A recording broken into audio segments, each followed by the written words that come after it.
Hello students, we are back with another video. आज हम class 10 chemistry की complete book का हम गैस पेपर तैयार करते हैं। आपका ताल्लुक पंजाब के किसी भी बोर्ड से है, चाहे आप लाहौर बोर्ड से हैं, रावलपिंडी बोर्ड से हैं, गुजरांवाला बोर्ड से हैं, मुल्तान बोर्ड से हैं, साहिवाल बोर्ड से हैं, किसी भी बोर्ड से आपका ताल्लुक है पूरे पंजाब के, तो ये गैस पेपर आपके लिए ही है। तो अब हम कंप्लीट बुक का एनालिसिस करेंगे। कंप्लीट बुक में जितने भी एमसीक्यूज होंगे, शॉर्ट क्वेश्चंस होंगे और लॉन्ग क्वेश्चंस होंगे, उन सब के बारे में आपको डिटेल से मैं आगाही फराहम करूंगा। तो आपने बुक अपनी खोल लेनी है, एक बॉल पॉइंट हाथ में पकड़ लें और मार्क करते हैं जो चीज़ें मैं आपको बता रहा हूँ। पेपर्स हमारे 10 क्लास के बहुत करीब हैं, तो इस चीज़ को मद्देनजर रखते हुए हमने बस थोड़ा बहुत ही पढ़ना है। ज़्यादा ज़्यादा भी पढ़ने को ना मिले हमें, थोड़ी बहुत चीज़ें जो कि हम जल्दी से याद कर लें और पेपर में मैक्सिमम मार्क्स स्कोर कर सकें। अगर आपकी तैयारी बिल्कुल नहीं है या फिर आपकी तैयारी बहुत ज़्यादा है, तो आप एक नज़र इस वीडियो को देखें ताकि आपको मज़ीद अंदाज़ा हो सके कि पेपर किस तरह का आता है। ठीक है, तो अब हम स्टार्ट करते हैं। तरतीब के हिसाब से क्लास 9 के अगर हम 8 चैप्टर्स को इंक्लूड करें तो फिर ये 9वां चैप्टर बनता है। वैसे क्लास 10 केमिस्ट्री का ये फर्स्ट चैप्टर बन रहा है जिसका नाम है केमिकल इक्विलिब्रियम। इसमें हम देखते हैं, बहुत सिंपल सा, बहुत आसान सा ये हमारे पास चैप्टर है ये। इसमें हमने दो डेफिनेशन याद करनी पड़ेंगी। ठीक है, दो डेफिनेशन आप मार्क कर लें अपनी बुक में, मैं मार्क करवाता हूँ। सबसे पहले आपने देखना है इरिवर्सिबल रिएक्शन। ठीक है, इरिवर्सिबल रिएक्शन, यहाँ से आप मार्क करें मोस्ट ऑफ द रिएक्शन से लेकर अपने यहाँ मार्क कर लेना है यहाँ तक। ठीक है, ये आपके पास डेफिनेशन हो गई इरिवर्सिबल की। इसी तरह आप रिवर्सिबल रिएक्शन की आपने ऑन दी अदर हैंड से स्टार्ट करना है और आपने यहाँ तक इसको मार्क कर लेना है। ये आपके पास हो गया डेफिनेशंस इरिवर्सिबल और रिवर्सिबल रिएक्शन की। ये आपके पास इंपॉर्टेंट एक शॉर्ट क्वेश्चन है। तो बस ठीक है, इस पूरे पेज को छोड़ दें, कुछ याद करने की जरूरत नहीं है यहाँ पर। और अब यहाँ पर आ जाए आप इधर। एक डेफिनेशन हमारे पास आई है केमिकल इक्विलिब्रियम की, केमिकल इक्विलिब्रियम स्टेट की। ठीक है, एक हमारे पास डेफिनेशन आएगी यहाँ पर डायनामिक इक्विलिब्रियम की, और एक हमारे पास डेफिनेशन आएगी स्टैटिक इक्विलिब्रियम की। ये है वो। तो ये तीन डेफिनेशंस हैं। स्टार्ट हो जाए यहाँ से आप, व्हेन से लेकर when the rate of the forward reaction से स्टार्ट हो और यहाँ तक इस कंप्लीट पैराग्राफ को अच्छे से याद कर लें। ठीक है, शॉर्ट क्वेश्चन के लिए तीन शॉर्ट क्वेश्चन इसके अंदर कवर हो रहे हैं। तो ठीक है, यहाँ पर नेक्स्ट चलते हैं आगे, इसको भी रहने दें। यहाँ पर आ गया most important long question. For long question point of view हमने इसको देखना है अच्छे से, फॉरवर्ड रिएक्शन को और रिवर्स रिएक्शन को। इस पूरे को याद करना पड़ेगा। आगे आगे मैक्रोस्कोपिक कैरेक्टरिस्टिक, ये भी लॉन्ग क्वेश्चन है। ये पांच हमारे पास प्रॉपर्टीज हैं, हमने इसको अच्छे से याद कर लेना है ताकि हमारा लॉन्ग क्वेश्चन भी कवर हो जाए। ठीक है, आगे आ जाइए। ये जितने भी ये बॉक्स में बने होते हैं क्वेश्चन, इन पे अपना दिमाग खराब नहीं करना बिल्कुल भी। इस तरह के क्वेश्चंस कुछ भी नहीं आएंगे। आपने जस्ट सिंपल सिंपल जो बुक में ऊपर बातें लिखी हुई हैं, जस्ट स्ट्रेट फॉरवर्ड रहना है और सब बातें वो याद करनी है, और सिंपल सिंपल क्वेश्चंस आएंगे। इसके बाद हम एक और सीरीज शुरू करेंगे जिसमें हम तमाम बोर्ड के पास्ट पेपर्स को भी डिस्कस करेंगे, खा वो एमसीक्यू हो, चाहे वो शॉर्ट क्वेश्चन हो, चाहे वो लॉन्ग क्वेश्चन हो। तो मैं आपको बताता रहूंगा, देखेंगे किस किस तरह के आसान तरीन क्वेश्चन आए हैं। तो किसी भी तरह की गाइड लेने की जरूरत नहीं है कोई आपको। आपने सिर्फ टेक्स्ट बुक को फॉलो करना है और जस्ट जो मैं मार्क करवा रहा हूँ उसको मार्क कर लेना है। तो इंशाल्लाह आपके 90% प्लस मार्क्स इसमें आने की गारंटी है विद इन अ मंथ और 2 मंथ, जितने भी पेपर में हमारे पास टाइम रह गया उसके अंदर, अगर हम तैयारी आज से भी शुरू करें तो। ठीक है, नेक्स्ट चलते हैं हम लॉ ऑफ मैथ सेक्शन पे। लॉन्ग क्वेश्चन है। अब ये लॉन्ग क्वेश्चन लिखने का तरीका कर गया है। सबसे पहले आपने ना स्टेटमेंट लिखनी है। ठीक है, लॉ ऑफ मैथ सेक्शन की आपने हेडिंग डालनी है, स्टेटमेंट लिखनी है और यहाँ से लेकर यहाँ तक लिख देना है। फिर आपने एग्जाम्पल की हेडिंग डाली है।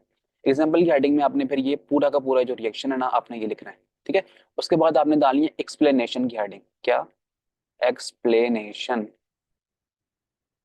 एक्सप्लेनेशन की आप हेडिंग डालेंगे, फिर आपने सपोज से लेकर शुरू करना है और फिर आपने इसको यहाँ तक के सी की वैल्यू यहाँ तक खत्म कर देना है। ठीक है, तो इस तरह अगर आपको ये जो बीच में लाइंस लिखी हुई हैं अगर आपको ये याद नहीं होती, तो आप देख लें कि जैसे कि ये लाइन है, इसको काट दें बीच में से, डायरेक्ट डेरिवेशंस की तरफ ही फोकस करें सिर्फ। कि लाइन काट दें बीच में से, इसको याद करने की जरूरत नहीं है। और बस ठीक है, इस लाइन को हम काट सकते हैं, हमने काट दिया। बाकी डायरेक्ट आप डेरिवेशन इस तरह पेपर में करें तो अच्छे से कीजिएगा। पेपर में पेपर शीट्स बहुत ज़्यादा होती हैं, तो आपने खुला खुला लिखना है ताकि जो है ना आपको प्यारा लगे लिखा हुआ। आगे करते हैं derivation of the expression of equilibrium constant. Equilibrium constant की जो डेरिवेशन है, भी करनी है। सबसे पहले आपने ये जो हेडिंग ये गिवन है ये डाल के फिर आपने ये लाइन लिखनी है जहाँ मैंने बुलेट बनाई है ए प्लस बी बी। ठीक है, ये लिखना है। उसके बाद आपने यहाँ से शुरू हो जाना है। यहाँ से शुरू करें आप, यहाँ तक लिखें जस्ट। उसके बाद यहाँ से लेकर यहाँ तक ये लाइंस लिखें, इसको काट दें, जरूरत नहीं है इतना याद करने की। ठीक है, इस लाइन को काट दें। फिर यहाँ से शुरू करें द रेट से, the rate of forward reaction से लेकर और फिर यहाँ तक एंड तक इसको खत्म कर दें। ठीक है, उसके बाद आपने डालनी है एग्जाम्पल्स की एडिंग। एग्जाम्पल्स। एग्जाम्पल नंबर 1 आपने कंप्लीट लिखनी है और एग्जाम्पल नंबर 2 आपने कंप्लीट लिखनी है, ठीक है।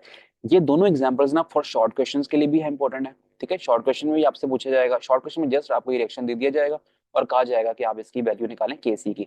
इसी तरह शॉर्ट क्वेश्चन में आपको ये रिएक्शन दे दिया जाएगा और आपसे कहा जाएगा कि केसी की वैल्यू निकालें। तो ठीक है, उम्मीद करता हूँ ये लॉन्ग क्वेश्चन और शॉर्ट क्वेश्चन आपको समझ आ गए होंगे कि किस तरह आएंगे। आगे चलते हैं, इसको भी छोड़ दें, ये भी नहीं करना। इक्विलिब्रियम कांस्टेंट की जस्ट डेफिनेशन और ये एक फॉर्मूला यहाँ पर ही करना। अच्छा, ये क्या है जो फॉर्मूला में लिखा हुआ ना एज इट इज, वही चीज अगर आप पढ़ के देखें डेफिनेशन में भी लिखी हुई है आपके, ठीक है। वही लिखा हुआ है, एक चीज याद कर लें तो दूसरी चीज आपको ऑटोमेटिकली याद हो सकती है। एक क्वेश्चन बनाए, इंपॉर्टेंट शॉर्ट क्वेश्चन है, कॉन्सेप्चुअल टाइप लगता है बच्चों को कहेगा, लेकिन कॉन्सेप्चुअल नहीं, बुक में दिया हुआ है सामने। Why KC has no unit, ठीक है। केसी के यूनिट कब नहीं होते और कब केसी के यूनिट होते हैं, ठीक है। केसी के यूनिट कब नहीं होते, केसी के यूनिट उस वक्त नहीं होता जब हमारे पास दिस टाइप ऑफ रिएक्शन हो। तो आपने ये रिएक्शन याद करना है, किस तरह का रिएक्शन हुआ और केसी निकालना है, ठीक है। कुछ भी नहीं छोड़ना यहाँ से, आपने केसी से स्टार्ट करना है और थ्रू आउट एंड तक यहाँ तक कर लेना है, ठीक है। अच्छा, अभी क्वेश्चन ये बन सकता है when KC has some sort of या सम काइंड ऑफ यूनिट्स, ठीक है। केसी के कब यूनिट हो सकते हैं, एक क्वेश्चन बनेगा कि कब यूनिट नहीं होते, क्वेश्चन बनेगा कि कब यूनिट हो सकते हैं, ठीक है। तो आपने ये रिएक्शन एज इट इज पूरा याद करना है, तो सेम ये भी रिएक्शन पूरा याद करना है, ठीक है। अच्छे से दोनों रिएक्शन याद करने हैं, तो केसी निकालने का तरीका बिल्कुल सिंपल है। अगर आपको उसका कंसेप्ट है, इसका समझ है तो ठीक है, वेल एंड गुड। अगर नहीं समझ तो आपने मुझे बताना है ताकि मैं आपको समझा सकूं, ठीक है। ये एग्जाम्पल्स वगैरह छोड़ देंगे, आई नहीं है कभी पेपर्स में, हम छोड़ सकते हैं इसको, ठीक है। ये करना है prediction direction of a predicting direction of a reaction, ये फॉर लॉन्ग क्वेश्चन। अच्छा, लॉन्ग क्वेश्चन तो हमारे पास हो गया, इसके साथ इसके अंदर एक कॉन्सेप्चुअल क्वेश्चन भी बनता होता है जो कि बच्चों को थोड़ा सा मुश्किल लगता है, तो लेकिन है बिल्कुल सिंपल। अब हम चलते हैं, क्वेश्चन ये बनता है why reaction quotient Q C is useful, ठीक है। हमारे पास ये क्वेश्चन है, यहाँ पर हम दा की जगह वाई लगाते हैं, ठीक है। Why reaction quotient Q C is useful, इसका आंसर आपने यहाँ से शुरू करना है, ठीक है। यहीं से शुरू करना है, यहाँ से सवाल शुरू हो रहा है और यहाँ पर खत्म करना है, ठीक है। ये आपके पास है इंपॉर्टेंट शॉर्ट क्वेश्चन। लॉन्ग के लिए तो आप पूरा याद कर ही लेंगे इसको। आगे आते हैं जी, ये भी लॉन्ग क्वेश्चन है। लॉन्ग क्वेश्चन में आप ये फर्स्ट पैराग्राफ आप छोड़ दें, आप ये याद करें ए पार्ट, इसका बी पार्ट याद करें, सी पार्ट याद करें, ठीक है। आपको ये रिएक्शंस वाली एग्जांपल्स याद होती हैं तो वेल एंड गुड, नहीं होती तो आप इसको भी काट सकते हैं। तो जस्ट आपने थोड़ा थोड़ा करके याद कर लेना है ताकि ये लॉन्ग क्वेश्चन भी आपका कवर हो जाए। और ये जो हेडिंग्स बनी है ना, ये शॉर्ट क्वेश्चन में अलग से भी आ सकती हैं। तो उम्मीद करता हूँ मैंने डिटेल से आपको इसके बारे में बता दिया होगा कि किस किस तरह के शॉर्ट क्वेश्चन इसमें आ सकते हैं, किस तरह के लॉन्ग आ सकते हैं। बहुत सिंपल, बहुत ईजी आपका ये चैप्टर था। एक्सरसाइज वगैरह में से कुछ भी नहीं करते, आपको कोई जरूरत नहीं है की बुक्स में से रट्टे लगाने की और किसी के नोट्स उठा के उसमें से रट्टे लगाने की। आपने यहाँ से कुछ भी नहीं करना, जो मैंने चैप्टर्स में बताया आप सिर्फ उसको अच्छे से कर लें, तो इनशाला गारंटेड है आपके 90% प्लस मार्क्स आ सकते हैं। खैर, अब चलते हैं हम नेक्स्ट चैप्टर पे, एसिड बेस वाला चैप्टर है ये। तो इसमें देखते हैं, सबसे पहले आपने ना ये याद करना है टेबल अच्छे से, for short question plus long question, ठीक है। लॉन्ग क्वेश्चन में भी आता है ये। अरेनियस कॉन्सेप्ट को आपने करना है फॉर शॉर्ट क्वेश्चन, ठीक है। अरेनियस में क्या करना है आपने, जर्नल रिएक्शन करना है। क्या लिखना है आपने, जर्नल रिएक्शन, स्पेलिंग फुल लिख लीजिएगा जर्नल रिएक्शन की। यहाँ पर लिखना है आपने एग्जाम्पल। अगर लॉन्ग में भी आ गया तो चलें, कोई बात नहीं, लॉन्ग में भी कर सकते हैं। ये 3 एग्जाम्पल है इसकी, ठीक है। जनरल रिएक्शन ऑफ एसिड, अब एसिड को पहले स्टार्ट में डिफाइन भी तो करना पड़ेगा ना। ये एसिड की डेफिनेशन, एसिड का जनरल रिएक्शन और एसिड की एग्जांपल्स। उम्मीद करता हूँ समझ आ गई होगी बात की।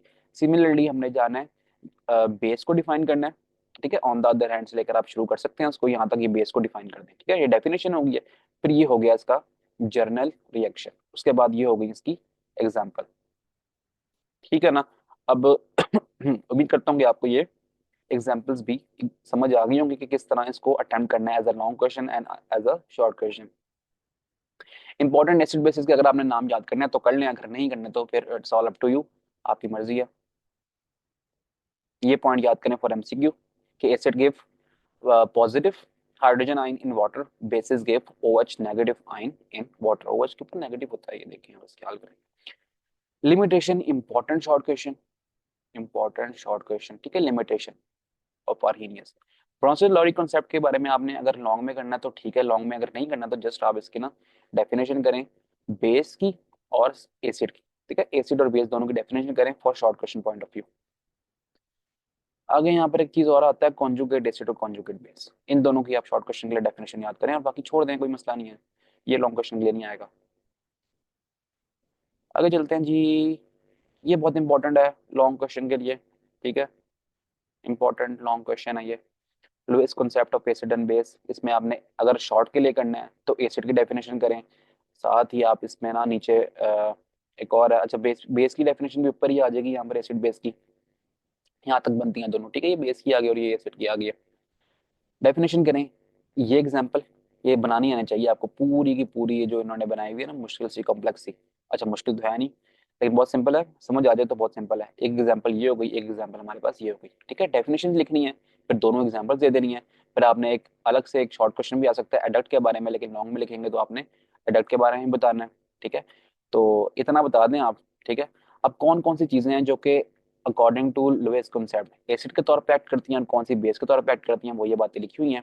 तो आपने ये दो पॉइंट्स आपने याद करने हैं, और बेस के केस में भी ये दो पॉइंट्स याद करने हैं, ठीक है, दो एग्जांपल्स हैं। लॉन्ग क्वेश्चन के लिए आपने फिर इस तरह तैयारी करनी है। बाकी अगर सिर्फ शॉर्ट के लिए तैयार करना है, लॉन्ग अगर याद नहीं कर सकते इसमें, तो आपको एसिड बेस की डेफिनेशन आनी चाहिए according to Lewis concept. Similarly adduct की डेफिनेशन आनी चाहिए आपको अकॉर्डिंग टू लोएस कॉन्सेप्ट, ठीक है। बस ये आगे कुछ भी नहीं है। यहाँ चलते हैं हम इस टॉपिक को भी छोड़ दें, ये मुश्किल होगा आपके लिए याद करना। Uses of acid, long plus short, important, ठीक है। अच्छे से नाम याद करने हैं इनके अच्छी तरह, और फिर आगे इनके यूजेस याद करने हैं, बिल्कुल भी नहीं छोड़ सकते इस टॉपिक को। ये आ जाए नेचुरली अकरिंग एसिड्स एंड उसके सोर्सेस, ये इंपॉर्टेंट शॉर्ट क्वेश्चन है। आपको पेपर में कोई भी नाम दे देंगे, सिट्रिक एसिड का बताओ, फॉर्मिक एसिड का, या फिर कोई भी इसमें से नाम दे देंगे, कहेंगे कि इसके सोर्सेज बताएं कि क्या हो सकते हैं। चलते हैं फिर आगे। ये रिएक्शंस वाले जितने भी हैं इनको छोड़ दें, बहुत मुश्किल है ये, ना कीजिएगा टाइम से। इस पर यूजेस ऑफ बेस इंपॉर्टेंट, ठीक है, शॉर्ट प्लस लॉन्ग, अच्छे से नाम याद करने हैं और अच्छे से इसके यूजेस याद करने हैं, बिल्कुल भी नहीं छोड़ना, बिल्कुल भी आगे पीछे नहीं करने, अच्छी तरह से नाम याद कर लेने हैं इसके। तो ठीक है, फिर हम आगे चलते हैं, कुछ भी नहीं है यहाँ पर। पीएच स्केल के बारे में देख रहे हैं, पीएच के बारे में आप क्या कर सकते हैं। मेरा तो मशवरा है आप पीएच को ना as a long question prepare करें, ठीक है, लॉन्ग क्वेश्चन के तौर पे पीएच स्केल प्रिपेयर करें। पीएच आ जाएगा यहाँ पर, ये पीएच स्केल आ रहा है, फिर आगे पीओएच के बारे में डिस्कशन होगी थोड़ी सी, वो आप कर लें, ठीक है। उसके बाद हमें कंक्लूजन याद करना है, इंपॉर्टेंट शॉर्ट है ये, ठीक है, इंपॉर्टेंट शॉर्ट क्वेश्चन है। कंक्लूजन बताना है आपने कि पीएच स्केल से आपने क्या हासिल किया, आपको क्या समझ आया, यूजेस ऑफ पीएच स्केल, इसका इस्तेमाल और इसका काम क्या है, इंपॉर्टेंट शॉर्ट क्वेश्चन, ठीक है। पीएच अगर लॉन्ग में नहीं कर सकते, जस्ट पीएच की डेफिनेशन कर लीजिएगा, पीएच स्केल को एक नजर देख लीजिएगा, और कंक्लूजन और uses of pH just short करनी है तो फिर कंक्लूजन और यूजेस ऑफ पीएच तो जरूर कर लेना, ठीक है।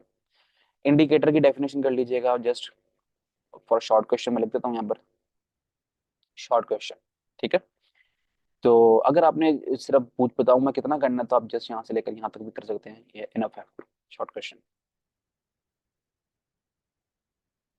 छोड़ सकते हैं सबको हम, कोई मसले की बात नहीं है। यहाँ पर आते हैं सॉल्ट, सॉल्ट की डेफिनेशन तो हर सूरत याद करनी है हमने, ठीक है। ये आपके पास है for short plus long, salt की डेफिनेशन आएगी, ठीक है, और लॉन्ग में क्या आता है, इंपॉर्टेंट तरीन लॉन्ग है ये, इंपॉर्टेंट लॉन्ग है, किसी सूरत नहीं छोड़ना आपने, ठीक है। मैं लिख रहा हूँ यहाँ पर most most most important long, ठीक है।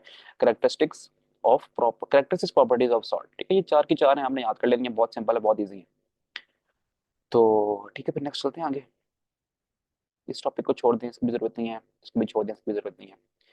टाइप्स ऑफ सॉल्ट, क्या करें इन सब की ना, इन सब की डेफिनेशंस करें, ठीक है, डेफिनेशंस प्लस दो एग्जांपल्स करनी है, ठीक है।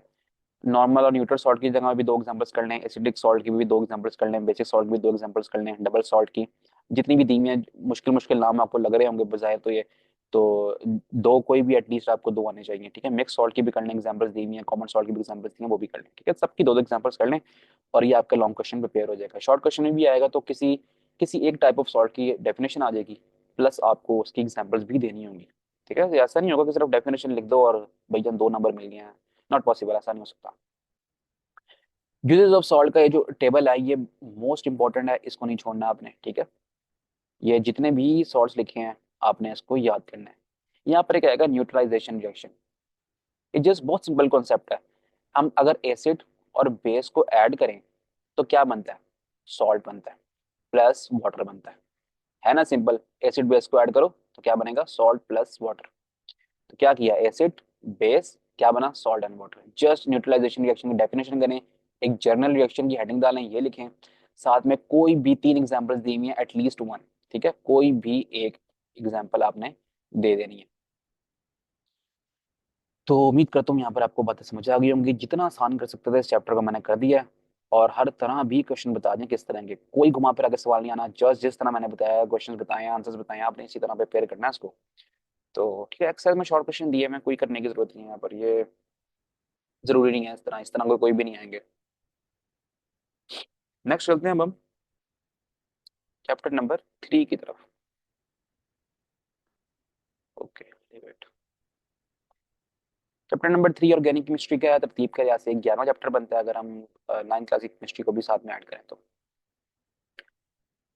बड़ा इंपॉर्टेंट है, बड़ा कॉन्सेप्चुअल है, तो बहुत मेहनत दरकार है इसमें आपकी।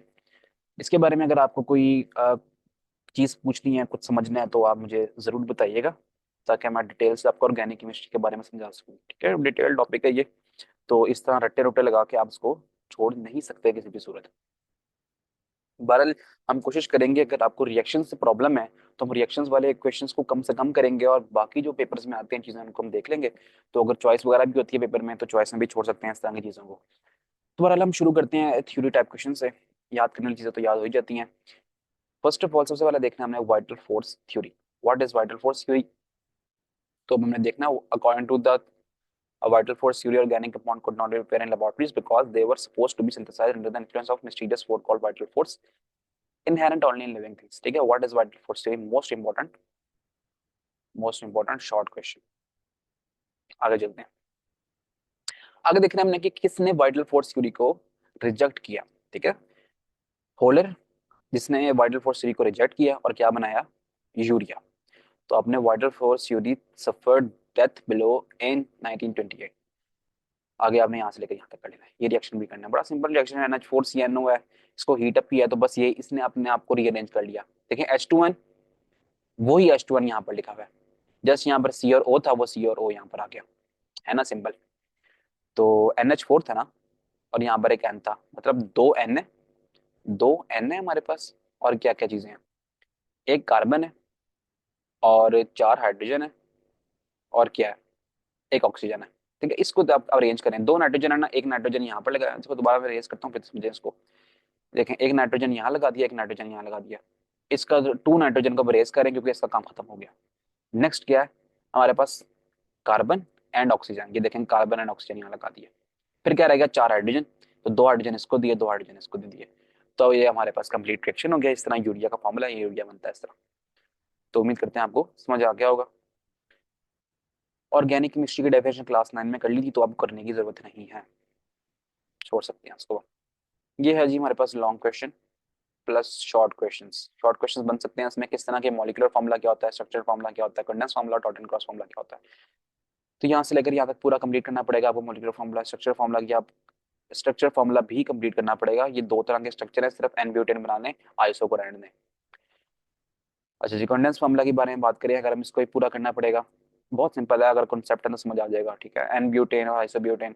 आइसो मुश्किल लगता है तो सिर्फ एन ब्यूटेन कर लें। डॉट एंड क्रॉस फार्मूला, अब ये देखिए, ये 3 कार्बन वाले के केस में लिखा हुआ है, 4 कार्बन वाले के केस में लिखा हुआ है। ठीक है, तो आप इनमें से एटलीस्ट 1 तो करें, कोई तो एक आपको आनी चाहिए। ठीक है, इसको पूरा डेफिनेशन याद करें, तो long plus short cover up हो जाएंगे। कॉन्सेप्ट लेने के लिए हमारे पास ऑर्गेनिक कंपाउंड की आपको सबसे पहले ना एक सीरीज है। सीरीज उन कंपाउंड्स की जो कि जिनके पास हों कार्बन और हाइड्रोजन। ठीक है, ये कार्बन हाइड्रोजन वाले कंपाउंड्स होते हैं ना, वो 3 तरह के होते हैं, उनकी 3 तरह की सीरीज है। ठीक है, एक होते हैं अल्केन्स, एक होते हैं अल्कीन्स, और एक होते हैं अल्काइंस। तो हम अल्केन के बारे में बात करते हैं, जिनके पास सिंगल बॉन्ड होता है। देखें, सिंगल बॉन्ड है। तो अ, अभी मैं आपको ज्यादा कॉन्सेप्ट दे नहीं सकता, क्योंकि हम सिर्फ गेस्ट पेपर के तौर पे वीडियो को बना रहे हैं। तो आपने अगर कुछ समझना है तो आप मुझे जरूर बताइएगा, मैं आपको समझा दूंगा उसमें फिर अलग से। बहरहाल आपको ना ये methane, ethane, propane up to decane, यहाँ तक सबके नाम याद होने चाहिए, इनके मॉलिक्यूलर फार्मूला याद होने चाहिए। ये किस तरह मॉलिक्यूलर फार्मूला बने, बहुत सिंपल है, देखें ना फॉर्मूला, CnH2n+2। ठीक है, CnH2n+2, where n is the number of carbon, number of carbon n होता है। ठीक है, अब जिस तरह यहाँ पर एन इंक्रीज करते जाएंगे, तो यहाँ पर एक कार्बन 1 है, यहाँ पर कार्बन 2 हो गया, यहाँ पर कार्बन 3 हो गया। ठीक है, एन आपके पास इंक्रीज हो रहे हैं, 2 3। ठीक है, अब फॉर्मूला में पुट करें, एन यहाँ पर अगर हम 2 लगा देते हैं यहाँ पर, तो C2 हो जाएगा। यहाँ पर है CnH2n। ठीक है, 2n, तो यहाँ पर एन की जगह 2 लगाए तो 4 हो जाएगा, 4+2 6 हो जाएगा। तो ठीक हो गया। तो बस हम चलते हैं आगे, इस तरह आपको समझना है इसको। मजीद समझने की जरूरत है तो मुझे बता दीजिएगा कमेंट सेक्शन में। लॉन्ग क्वेश्चन प्लस अलग अलग से शॉर्ट क्वेश्चन भी आ सकते हैं इसमें। कंप्लीट याद करना इस टॉपिक को, कंप्लीट, कुछ नहीं छोड़ सकते इसमें से एंड तक। दो दो एग्जांपल्स यहाँ दी हुई हैं, अगर मुश्किल हो रहा तो जस्ट एक एग्जांपल करना, ठीक है। यहाँ पर खत्म हो रहा है, सॉरी मैंने यहाँ पर इसको मार्क कर दिया। हेट्रोसाइक्लिक कंपाउंड भी यहाँ पर है तो इसको भी याद करना पड़ेगा। Diversity and magnitude of organic compound, ये कभी लॉन्ग में तो नहीं आता, लेकिन आपको शॉर्ट क्वेश्चन के लिए कैटिनेशन पता होना चाहिए। शॉर्ट क्वेश्चन के कैटिनेशंस, ठीक है। टू बेसिक कंडीशंस, दो कंडीशंस एलिमेंट की कि जब वो कैटिनेशन को एग्जिबिट कर सके, ठीक है। तो ये दो कंडीशंस हैं, इनको आपको याद करना है दोनों को। तो दो क्वेश्चन बन चुके हैं यहाँ पर short. Isomerism for short question, अगर लॉन्ग में आ गया ना टॉपिक तो आपने शॉर्ट के लिए याद किया तो होगा, तो इकट्ठा करके लॉन्ग में लिख दीजिएगा, ठीक है। आइसोमेरिज्म हो गया, एन पेंटेन लिखना चाहिए आपको, आइसो लिखना आना चाहिए और नियो पेंटेन लिखना चाहिए। समझना है तो मुझे बता दिएगा कमेंट सेक्शन में, समझा दूंगा मैं।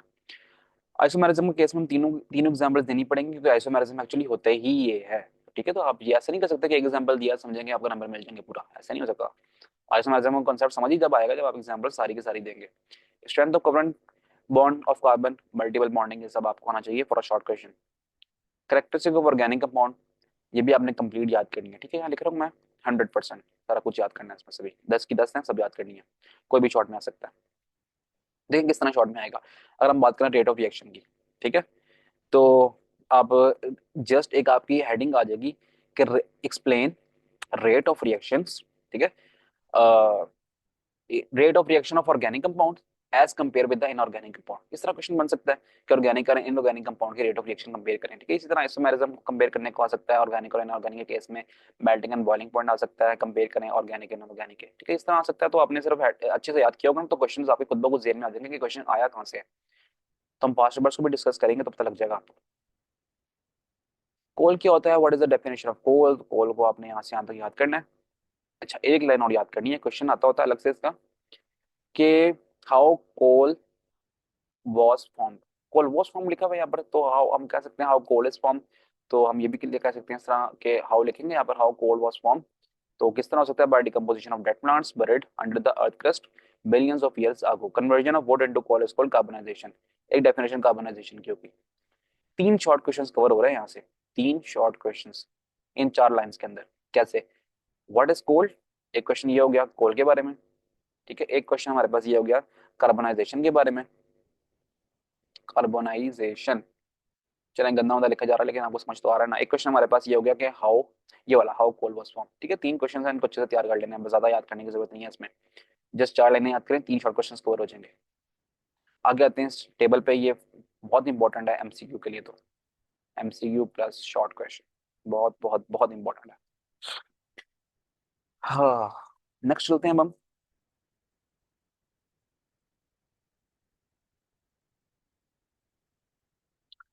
अच्छा जी यहाँ पर आ जाए, इस टॉपिक को छोड़ भी सकते हैं आप, अगर करना है तो आप कर लें, लेकिन आप छोड़ भी दें तो ऐसा कोई इंपॉर्टेंट है नहीं ये, ठीक है। जिस तरह ये लिखा हुआ है coal gas, ammoniacal liquid, coal tar, I think ये हेडिंग यहाँ पर मिसिंग है कुछ। तो यहाँ पर कोई हेडिंग देखिएगा आप क्या है, अगर हेडिंग नहीं है यहाँ पर तो आपने ये देखना है कि जो प्रोडक्ट्स बनती हैं कोल से, ठीक है, वो कौन कौन सी हैं। तो वो long question plus short question के लिए करना है तो कर लें, नहीं करना तो फिर आप छोड़ भी सकते हैं, सच इंपॉर्टेंट नहीं है। पेट्रोलियम छोड़ दें, नेचुरल गैस छोड़ दें, प्लांट छोड़ दें, सिंथेसिस एंड लेबोरेटरी छोड़ दें, यूजेस ऑफ ऑर्गेनिक कंपाउंड करें लॉन्ग क्वेश्चन के लिए जरूर, मोस्ट इंपॉर्टेंट। इतना मुश्किल नहीं है, एक बार पढ़ लेंगे हेडिंग से याद कर लेंगे तो ये सारे के सारे पॉइंट्स आपके जहन में बैठ सकते हैं। होमोलोगस सीरीज है लॉन्ग क्वेश्चन के लिए, ठीक है। सारे पॉइंट्स आपने याद करने, होमोलोगस सीरीज के कॉन्सेप्ट बेसिकली इसमें चीज होती है ऑर्गेनिक कंपाउंड में। जिनमें ऑर्गेनिक केमिस्ट्री आप पढ़ रहे हैं ना, इसमें कॉन्सेप्ट अगर आपको हैं तो फिर चीजें याद होंगी, वैसे याद नहीं होंगे। व्हाट आर अल्काइल रेडिकल्स, बहुत बहुत इंपॉर्टेंट जो है ना आपके पास ये है शॉर्ट क्वेश्चन, ठीक है। तो आप कर लें इसको, यहाँ तक कर लें, ठीक है, यहाँ तक शॉर्ट क्वेश्चन। एग्जांपल्स देनी है आपने, मिथेन की दे दें, एथेन की दे दें, फर्स्ट टू मेंबर्स की एग्जांपल दे दें। कॉन्सेप्ट है तो आपको एग्जांपल देना कोई मसले की बात ही नहीं है, ठीक है। एटलीस्ट दो एग्जांपल शॉर्ट क्वेश्चन के लिए, इसको छोड़ दें, इसको भी छोड़ दें। फंक्शनल ग्रुप पे हैं कि फंक्शनल ग्रुप क्या होता है, शॉर्ट प्लस लॉन्ग, ठीक है। फंक्शनल ग्रुप की डेफिनेशन शॉर्ट में आएगी तो इस तरह ही आएगी, ठीक है। अब यहाँ पर देखना है कि functional group containing carbon, hydrogen and oxygen कौन कौन से हैं, ये सारे के सारे याद करने हैं। ये आपको लॉन्ग के लिए आना चाहिए, शॉर्ट के लिए आना चाहिए, ये भी आना चाहिए, ये भी आना चाहिए, ये आगे जितने भी है ना ये सारे। कार्बोक्सिलिक ग्रुप हो गया, इसके ऊपर ही हमारे इनमें से हो गया कीटोनिक ग्रुप हो गया, और ये आगे आएगा ईस्टर लिंकेज, ये सारे 6 के 6 आपको सब पता होना चाहिए। फंक्शनल ग्रुप कौन से, जो उनके पास कार्बन भी हो, हाइड्रोजन भी हो और ऑक्सीजन भी हो। तो ठीक है, ये functional group containing carbon hydrogen nitrogen, ये आपको आना चाहिए फॉर शॉर्ट क्वेश्चन। एटलीस्ट एक दो एग्जाम्पल्स तो कर लेना कम से कम। इस टेबल को छोड़ देने की जरूरत नहीं है, मुश्किल हो जाएगा बहुत आपको ये। डबल एंड ट्रिपल बॉन्ड के बारे में यहाँ से ना कीजिएगा, चैप्टर नंबर 4 इसी चीज को डील कर रहा है तो वहां पर करेंगे। फंक्शनल ग्रुप के जो टेस्ट हैं उनको भी छोड़ दें, ये प्रैक्टिकल टाइप चीजें ये पेपर्स में नहीं पूछी जाएंगी, तो आपने इसको छोड़ सकते हैं। हर तरह से बता दिया मैंने कि किस किस तरह के क्वेश्चंस बनने हैं इसमें, किस किस तरह के क्वेश्चंस आए हुए हैं, और किस तरह के क्वेश्चंस अब आपको आ सकते हैं। तो आप प्लीज इसको एक बार वीडियो को देखें और समझें और खुद बुक पे मार्क भी करें इन चीजों को, ठीक है, ताकि इस तरह तैयारी आप कर सकें। नेक्स्ट चलते हैं अब हम हाइड्रोकार्बन चैप्टर नंबर 4 के ऊपर। और इस चैप्टर नंबर 4 में हमने देखना है कि क्या चीजें कर लें, क्योंकि इसमें रिएक्शंस बहुत ज्यादा हैं, तो रिएक्शन जब ज्यादा हैं तो फिर तो मसला हो सकता है ना बच्चों के लिए। तो अब हमने परेशान नहीं होना, जस्ट और देखते रहना चीजों को किस तरह डील करना है। सबसे पहले आप यहाँ पर आ जाएं, दो important definitions, unsaturated hydrocarbon and इससे ऊपर सैचुरेटेड हाइड्रोकार्बन। कहाँ गया भाई, ये रहा। सैचुरेटेड हाइड्रोकार्बन वो होते हैं जिनके पास होता है सिंगल बॉन्ड, है सिंगल बॉन्ड है। और अनसैचुरेटेड कौन से होते हैं, अल्कीन्स और अल्काइंस, जिनके पास होता है double bond and triple bond. कहाँ गया ट्रिपल बॉन्ड वाला, ये रहा। तो इन दो की डेफिनेशंस प्लस एग्जांपल्स, ठीक है। और most important short question, why alkanes are called paraffins, ठीक है। ये हमारे पास है मोस्ट इंपॉर्टेंट शॉर्ट क्वेश्चन, नहीं छोड़ना है इसको किसी भी सूरत, बस यहाँ से लेकर यहाँ तक करना, ज्यादा ज्यादा करने की जरूरत भी नहीं है। सोर्सेज ऑफ अल्केन याद करें, लॉन्ग प्लस शॉर्ट के लिए अमूमन लॉन्ग में ही आएगा। रिएक्शन में अगर आपको कोई परेशानी है ना तो आप छोड़ सकते हैं रिएक्शंस को, जितने भी रिएक्शन आप सबको छोड़ सकते हैं। अगर आपको रिएक्शन में परेशानी है, अगर आपका दिल करता है करने का तो आप जरूर करें, ठीक है। चॉइस आती है, चॉइस में हम छोड़ भी सकते हैं, क्या मसला है। ये करें लॉन्ग क्वेश्चन के लिए। फिजिकल प्रॉपर्टीज, हेलोजिनेशन, जस्ट एक ये हेलोजिनेशन का लॉन्ग करने, ठीक है, रिएक्शंस वाला, क्योंकि ये बहुत ज्यादा ही सिंपल है, बिल्कुल भी मसला नहीं है इसमें। अगर समझना है तो फिर आप मुझे बता दीजिएगा, लेकिन बहुत सिंपल है, इसको नहीं छोड़ सकते, ना छोड़िएगा इसको, इसको भी छोड़ दें। Uses of ethane methane short question के लिए बहुत इंपॉर्टेंट है, मोस्ट इंपॉर्टेंट। अब तक मैंने बताया कि रिएक्शंस वाला आपने कोई भी नहीं करना, क्योंकि वो मुश्किल हो जाएगा आपके लिए, ठीक है। गलती करेंगे तो 2 के 2 नंबर, अगर लॉन्ग में आए तो 4 के 4 नंबर जाएंगे। कोशिश कीजिएगा ना ही अटेम्प्ट करना पड़े इसको। लेकिन जस्ट ये जो हेलोजिनेशन वाला कॉन्सेप्ट है, ये जो लॉन्ग क्वेश्चन है, इसको आपने कर लेना, क्योंकि ये बहुत ज्यादा सिंपल है, बहुत ज्यादा ईजी है। बस इसको कर लीजिएगा और कुछ ना कीजिएगा। अच्छा जी, आगे चलते हैं अब हम एल्कीन्स की तरफ। अकरेंस ऑफ एल्कीन्स, ये आपके पास आपको आना चाहिए, मोस्ट इंपॉर्टेंट है ये, ठीक है। लॉन्ग के लिए भी अक्सर बोर्ड में आया हुआ और शॉर्ट के लिए भी अक्सर आता ही रहता है, शॉर्ट में तो आता ही रहता है, लॉन्ग में भी आया हुआ ये। प्रिपरेशन मेथड ऑफ एल्केन छोड़, एल्कीन्स के छोड़ दें, क्योंकि ये रिएक्शंस आपसे नहीं होने। फिजिकल प्रॉपर्टीज करें, मोस्ट इंपॉर्टेंट लॉन्ग क्वेश्चन, ठीक है। फिजिकल प्रॉपर्टीज जिसकी भी है, चाहे वो अल्केन हो, एल्कीन हो, एल्काइन हो, हमने फिजिकल प्रॉपर्टीज नहीं छोड़नी, ठीक है। ये सब कुछ छोड़ दें, हाँ ये ना छोड़ें प्लीज, इसको रहना दें। हाइड्रोजनेशन ऑफ अल्कीन्स बहुत बहुत सिंपल है, आपने मोस्ट इंपॉर्टेंट शॉर्ट क्वेश्चन भी है, इसको कर लें, ठीक है। जो रिएक्शन मुश्किल है मैं खुद ही छुड़वा रहा हूँ, जो रिएक्शन इजी है उनको तो करें ना। ये देखें, हाउ मार्जरीन और बनास्पति घी इज प्रिपेयर्ड, ये क्वेश्चन है आपका, हाउ मार्जरीन और बनास्पति घी इज प्रिपेयर्ड। जस्ट इतना सिंपल सा क्वेश्चन है, और आपने इसके लिए ज्यादा परेशान नहीं होना है। थोड़ा सा पढ़ें इसको, एक बार पढ़ें, आपको खुद ही समझ आ जाएगा ये क्वेश्चन। ना समझ आता मुझे बताइए कमेंट सेक्शन में, आपको करवा दूंगा। इसको भी छोड़ दें, इसको भी छोड़ दें, इसको भी छोड़ दें, रिएक्शन वाले जितने भी हैं छोड़ दें। यहाँ पर आ जाएं जी most important for short and long, uses of ethylene, या फिर इथीन भी कह सकते हैं उसको। अल्काइंस की बात करते हैं। अल्काइंस का पता ही है आपको, ट्रिपल बॉन्ड वाला को कहते हैं, छोड़ दें, इसको भी छोड़ दें। रिएक्शंस को फिजिकल प्रॉपर्टीज करें, इंपॉर्टेंट है, ठीक है, मोस्ट इंपॉर्टेंट। मैंने पहले ही बताया जितनी भी फिजिकल प्रॉपर्टीज, अकरेंस, सोर्सेज और यूजेस हैं, तो आपने उसको नहीं छोड़ना। याद करने वाली चीजें याद कर लें। रिएक्शंस वाले मैंने जस्ट 2 बताए, एक शॉर्ट क्वेश्चन के लिए और एक लॉन्ग क्वेश्चन के लिए। हेलोजिनेशन बताया एक लॉन्ग के लिए, और मैंने बताया कि हाउ वनस्पति घी इज प्रिपेयर्ड, हाइड्रोजनेशन बताया फॉर शॉर्ट क्वेश्चन। छोड़ दें इसको, एसिटाइलिन करें, मोस्ट इंपॉर्टेंट है, इसको नहीं छोड़ना, यूजेस ऑफ एसिटाइलिन, ठीक है। तो जस्ट आप याद करने वाली चीजें कर लें, इसमें से यार 2 रिएक्शन वाले क्वेश्चन बताए उनको कर लें, तो फिर ये चैप्टर आपका इजीली कवर हो जाएगा। बिल्कुल परेशानी होना रिएक्शंस के वाले से, चॉइस आती है पेपर में बहुत ज्यादा, तो आप चॉइस में भी छोड़ सकते हैं। जिस तरह मैं बता रहा हूँ उस तरह फॉलो करें तो इंशाल्लाह बहुत अच्छे नंबर आएंगे। बायोकेमिस्ट्री का पढ़ें, व्हाट आर कार्बोहाइड्रेट्स की डेफिनेशन आनी चाहिए कि, और आपने बताना है यहाँ पर कि रिएक्शन है ये, बहुत सिंपल रिएक्शन है। कौन सा रिएक्शन है ये, जो प्लांट्स करते हैं। ठीक है, प्लांट्स क्या करते हैं, प्लांट्स अपना खाना खुद ही बनाते हैं। किस तरह बनाते हैं, थ्रू सनलाइट और क्लोरोफिल। ठीक है, वो ग्रीन पिगमेंट होता है ना प्लांट्स के ऊपर जो ग्रीन कलर दे रहा है उनको, वो क्लोरोफिल है। और वो पानी की मदद से और कार्बन डाइऑक्साइड की मदद से अपना खाना खुद बना लेते हैं। तो ये आपने करना है in case of plants, how plants prepare their own food. Erection आपको आना चाहिए अच्छे से। आगे चलते हैं, ये कि जो हमारे पास तीन टाइप्स हैं, मोनोसेक्राइड्स, ओलिगोसेक्राइड्स और पॉलीसेक्राइड्स। ये आपको शॉर्ट क्वेश्चन के लिए भी लॉन्ग के लिए भी इंपॉर्टेंट है। करनी है तो कर लें, नहीं करनी तो आप जस्ट ये करें, structure of glucose, structure of fructose. ठीक है, ये करें। बाकी याद होता है तो ठीक है, नहीं याद होता तो रहने दें। अच्छा, how glucose and fructose is found with the help of sucrose. ठीक है, हाउ, या फिर ये क्वेश्चन बन सकता है, how sucrose is converted into glucose and fructose. ये रिएक्शन करना है आपने। ठीक है, बहुत सिंपल है ये, सिंपल है तो बता रहा हूं ना करने के लिए। ये करें आप, most important, long plus short. ठीक है, ये सारा कुछ जितना भी लिखा हुआ ना सारा कुछ याद करना है एंड तक। ठीक है, यहाँ तक आगे आ जाएंगे। प्रोटीन क्या होते हैं, प्रोटीन की डेफिनेशन जस्ट करनी पड़ेगी याद हमें। अमाइनो एसिड्स क्या होते हैं, यहाँ से शुरू करें याद करना अमाइनो एसिड को। ठीक है, ये सारा आपने यहाँ तक करना है। ठीक है, यहाँ पर आपके पास दो चीजें आ रही हैं, what are essential amino acids. ठीक है, इस तरह का एक और है, what are non essential amino acid. इसके दरमियान में डिफरेंस आता है। तो आप ये पूरा पैराग्राफ याद करें। ठीक है, पूरा याद करें पैराग्राफ, ताकि आप डिफरेंस भी लिख सकें इसमें। और मोस्ट इंपॉर्टेंट अमाइनो एसिड का जो हमारे पास फॉर्मूला होता है, ठीक है, वो फॉर्मूला भी जनरल रिएक्शन जिसको हम कहते हैं, तो वो भी आपको आना चाहिए। Amino acids are building blocks of protein, बहुत इंपॉर्टेंट है, मोस्ट इंपॉर्टेंट है। और ये अक्सर मैंने देखा है बोर्ड्स में ये लॉन्ग क्वेश्चन के तौर पे आ रहा है। ठीक है, तो नहीं छोड़ना इसको किसी भी सूरत। प्रैक्टिस करें इसकी रिएक्शन की, थोड़ा मुश्किल है हम समझ सकते हैं, लेकिन आपने इसको करना है।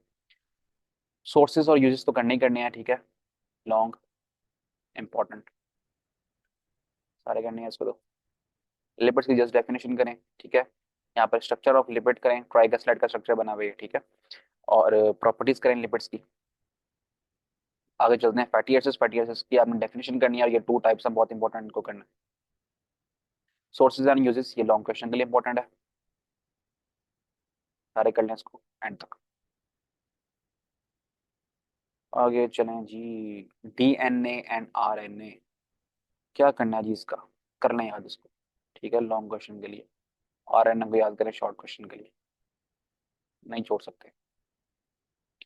वाइटामिन्स, दो टाइप्स ऑफ वाइटामिन्स है, फैट सोलुबल वाइटामिन और वाटर सोलुबल। ठीक है, आपको पता होना चाहिए फैट सोलुबल क्या है, वाटर सोलुबल क्या है। और ये मोस्ट इंपॉर्टेंट हमारे पास टॉपिक आ गया, ये वाला। ठीक है, विटामिन ए और विटामिन डी के बारे में बताया हुआ है इन्होंने, कि क्या सोर्सेज हैं उसके, क्या इस्तेमाल है, और क्या उससे डिजीज हो सकती है अगर उसकी डेफिशिएंसी हो जाए। इंपॉर्टेंस ऑफ विटामिन से याद करने, काफी सारा याद करने वाली चीजें हैं इसमें, किस किस तरह के क्वेश्चन आएंगे मैंने बता दिया है। अब बस आप खत्म करते हैं इसको, आगे चलते हैं नंबर 6 में। बड़ा सिंपल चैप्टर था ये। हाँ, याद करने वाली चीजें कुछ ज्यादा है, लेकिन बस इतनी ज्यादा भी नहीं है। छोड़ें, अब आगे चलते हैं। एटमोसफेयर देखने हैं कि एटमोसफेयर की डेफिनेशन क्या होती है, जस्ट यहाँ से यहाँ तक। कॉम्पोजिशन ऑफ ड्राई एयर देखनी है, ये अच्छे से याद होना चाहिए टेबल, आपको बचपन से पढ़ते आ रहे हैं कि हवा में कितने परसेंट नाइट्रोजन है, कितने परसेंट ऑक्सीजन है, और बाकी जो माइन्यूट अमाउंट में जो गैसेज हैं वो कितने परसेंट है। लेयर ऑफ एटमोसफेयर पता होनी चाहिए, चार नाम है इसके। ठीक है, आगे आ जाए जी, ये टेबल, ये बताना चाहिए आपको। ठीक है, इनकी रेंजेस क्या है और उनके टेम्परेचर इंक्रीज और डिक्रीज कितना हो रहा है। ट्रोपोस्फेयर आपने याद करना है तो ठीक है, नहीं करना तो रहने दें। स्ट्रेटोस्फेयर तो आपने जरूर करना है। ठीक है, मोस्ट इंपॉर्टेंट, इसको नहीं छोड़ना किसी भी सूरत।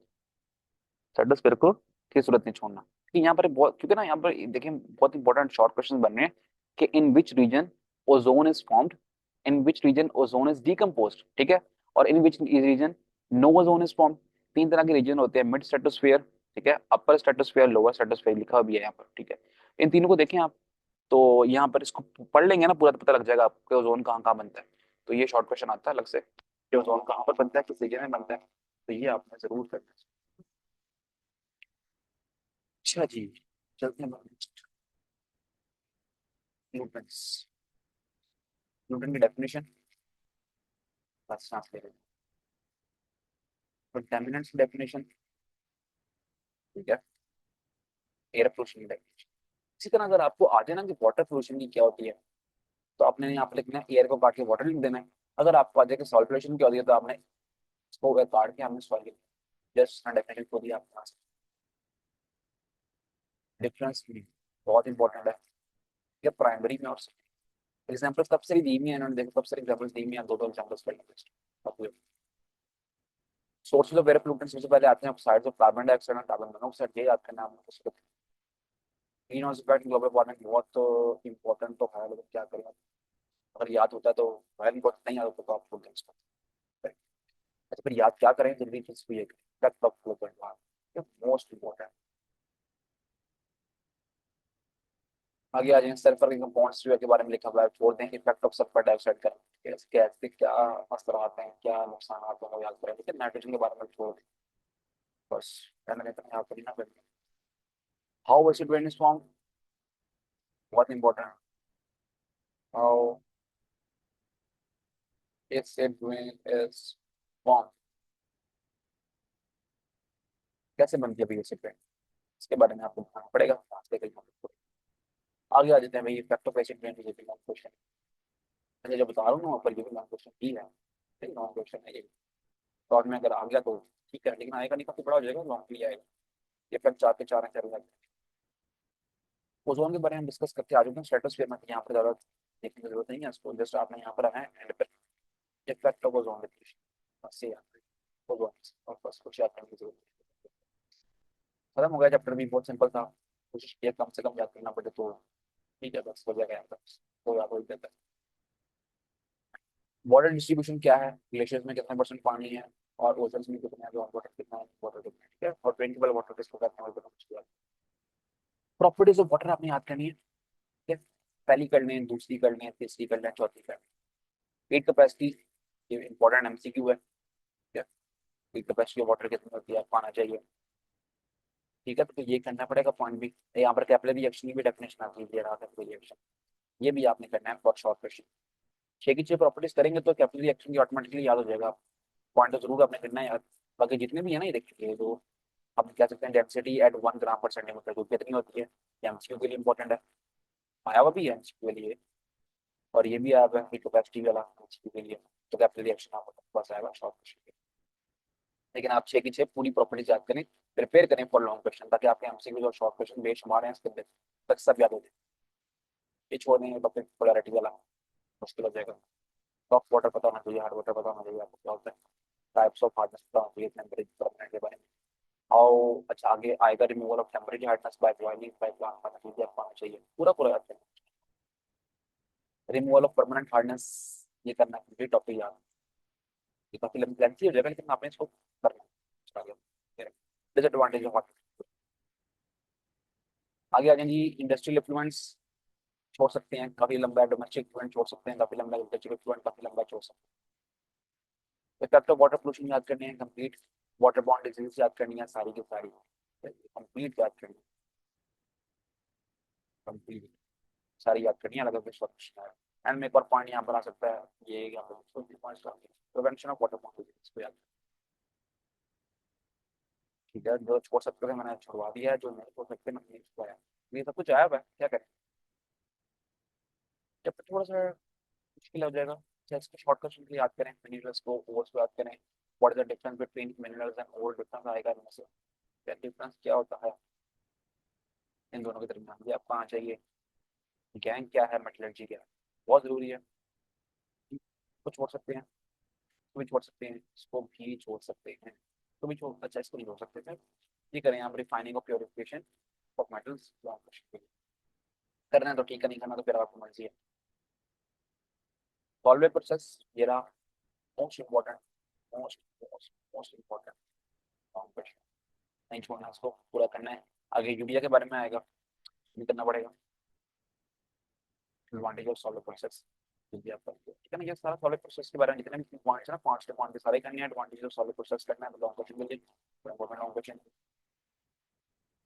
देखिए यहाँ गया यूरिया के बारे में, ये भी करना है आपने, रॉ मटेरियल क्या है, प्रोसेस क्या है, और इंपॉर्टेंस ऑफ यूरिया, यहाँ तक टॉपिक वाइंड अप हो रहा है, इसको आपने कंप्लीट टॉपिक करना है, तो यूरिया वाला कंप्लीट करना है फिर लॉन्ग क्वेश्चन के लिए, इसको भी नहीं छोड़ना, बस खत्म, यहाँ से कुछ भी नहीं करें, छोड़ दें इसको। तो दो तीन लॉन्ग क्वेश्चन बन रहे हैं, सॉल्वर प्रोसेस बन रहा है, यूरिया बन रहा है, उससे पहले वो प्यूरिफिकेशन ऑफ मेटल वाला लॉन्ग बन रहा है। तीन लॉन्ग क्वेश्चन करेंगे तो फिर इसके बाकी मैंने शॉर्ट बताई दी किस तरह ये properties point simple long question याद करेंगे, इसके बाद शॉर्ट बनने वाला बाकी कुछ देखने की जरूरत नहीं है। तो हमने कंप्लीट बुक को डिस्कस कर लिया क्लास टेन केमिस्ट्री को। इसमें से किसी भी तरह का इशू है आपको, आपने मुझे जरूर बताना है। कोई टॉपिक समझ नहीं आ रहा था आपने मुझे बताना है। इसके अलावा अगर क्या आपने तैयारी अगर आपने बिल्कुल भी नहीं की तो आप इस चीज़ को फॉलो करें और इस तरह पे प्रिपरेशन करें। कोई सवाल हो कमेंट सेक्शन में आप जरूर पूछें। तो हमारी बाकी वीडियोस भी देखें। तो बेसिकली मैं डील कर रहा हूँ साइंस सब्जेक्ट्स को, तो मैंने केमिस्ट्री की इस तरह फिजिक्स की वीडियो भी हमारे पास है, तो अपने कंप्यूटर से पढ़ के आती है। इस पर हमारे पास मैथमेटिक्स की भी वीडियो है, इसमें हम कंप्यूटर से पढ़ के आते हैं। तो आप जरूर उन सबको देखें और इसके अकॉर्डिंग अपने क्या को अरेंज करें। और दूसरा ये, अब हम एक और सीरीज शुरू करने लगे हैं। अगर आप लोग कहेंगे तो पास्ट पेपर्स को हम एमसीक्यू सॉल्व करेंगे और शॉर्ट क्वेश्चन की डिस्कशन किया करेंगे, लॉन्ग क्वेश्चन की कहाँ कहाँ से किस किस ठीक है। अभी के इतना ही, जब मिलते हैं इंशाल्लाह नेक्स्ट वीडियो में। होते ही अल्लाह हाफिज़।